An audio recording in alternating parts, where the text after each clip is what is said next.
Happy Friday. Actually, happy Good Friday to you. I wanted to give you a little bit of insight into what has been going on here at our house while we've been doing this social distancing. As you can see here, been working on some firewood. So over the last few weeks, my children and I have been out. We've been splitting firewood and we've been doing some stacking of firewood. That's all in anticipation of the fires that we're going to have in our wood stove in the house during the winter. You know, one of the things that I always have appreciated is to be able to go in and stand in front of that warm fire. And what helps me appreciate that a little bit more is I know what's gone into getting that fire. It's the sacrifice that we've had to do throughout taking some of our time to split wood and then stack it. And so I like to pull the children in and involve them in that as well, so they have maybe a little bit better appreciation of what that fire means to them. Since it's Good Friday, I wanted to kind of go over some things that I've been doing this week, and I hope that maybe you have too. Since this is Holy Week or Passion Week, I know one of the things I typically like to do, and typically we have a Good Friday service, but because of our current circumstances, we're not going to be able to this year. So I hope that maybe you guys will take this opportunity to do that as a family unit, or go over to a neighbor's, take some chairs, sit out in the yard, and have them your neighbors at a safe distance, and just talk about some of the things that have gone on, or that we reflect back on this week in the last week of Jesus's leading up to his crucifixion. You know, on Sunday we celebrated Palm Sunday, and typically we read the story of Jesus riding into Jerusalem on a donkey. On Monday, we read the account of Jesus going into the temple and driving out those people who were selling things in the temple. And he said, you know, my house will be called a house of prayer. Then on Tuesday, as he's teaching in the temple courts, the chief priests, the teachers of the law, and the elders come to him, and they question his authority by what he's doing these things. You know, and Jesus responds to them with a question. Also, there is the account where we see Jesus. He's there in the temple, and he's watching the poor woman who comes, and she puts in the 2 copper coins into the treasury offering. And he later tells gives his disciples a lesson about how valuable that was. What that woman was doing is she was in what she was giving.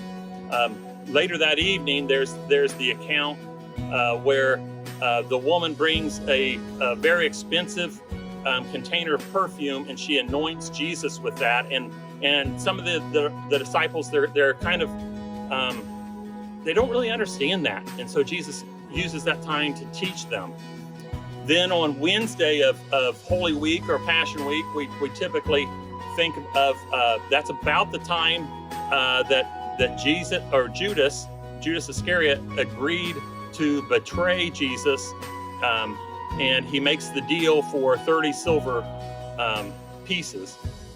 And then on Thursday, we have the account of Jesus and his disciples celebrating the Last Supper in the upper room, and then from there they go out to the Garden of Gethsemane.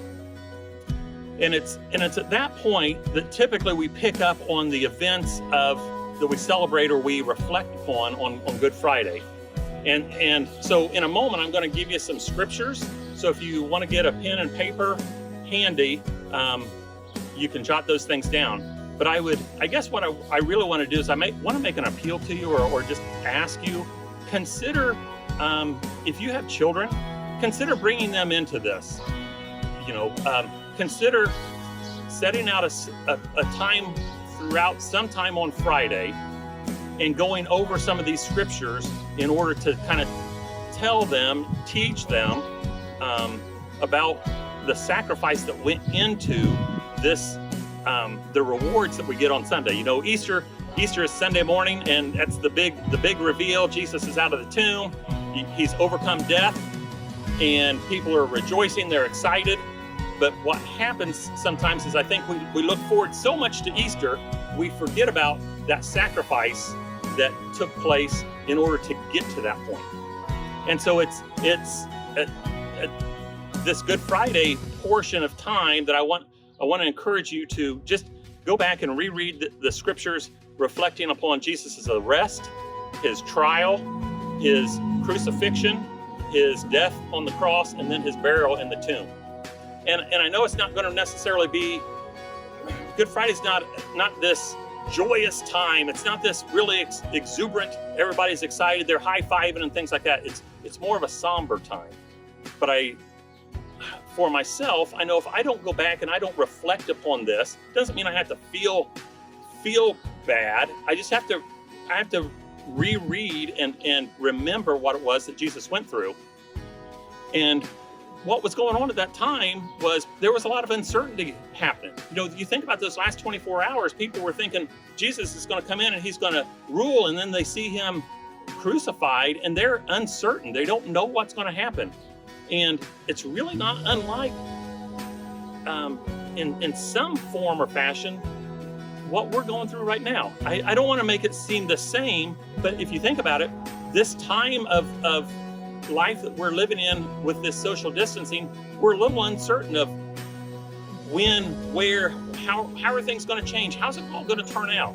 We hope it's going to turn out for the best, and it will. I don't want to discourage you there, but put yourself in that role or that time of what Jesus was doing. So I want to give you go ahead and give you some scriptures, so you can feel free to write these down. Matthew 26, verse 36 through the end of chapter 27. That'll be one account. A very similar account is going to be Mark 14, starting with verse 32 through the end of chapter 15 in Mark.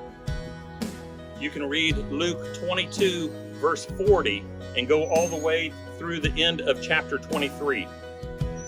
And then if you can also read John's account, and that's going to be found in the chapters of John 18 and John 19. Again,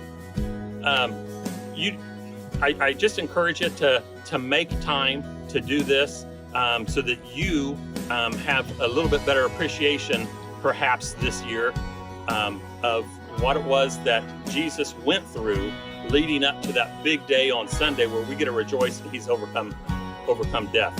So as a speaker once said, and I always like to bring this up on Friday or Good Friday, he said, things are looking down on Friday, things are bad, you don't know what's going to happen, but even though it's Friday, Sunday's coming. Have a great day.